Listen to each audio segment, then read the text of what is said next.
কি অঞ্জনা, মালা?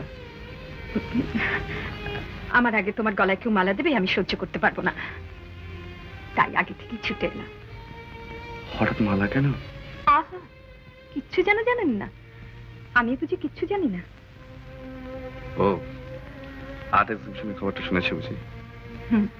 শুনেছি, কিন্তু তুমি তো আর শোনাওনি। আর শোনাবেই বা কেন? আমি তোমার কে? অঞ্জনা, আমার উপর মিছে রাগ করছো। তোমাকে শোনাবার অবকাশ করতে পেলাম বলো? ঠিক বলেছ, শোনাবার অবকাশ কোথায়? তোমার ছবি প্রথম হয়েছে, সোনার মেডেল আসছে, এখন কত ভক্তরা আসবেন, কত অনুরাগিনী। কিন্তু অনুরাগিনী আমার একজন, আর তার দেওয়াই অনুরাগের মালার কাছে আমার সোনার মেডেল অনেক তুচ্ছ। ইস,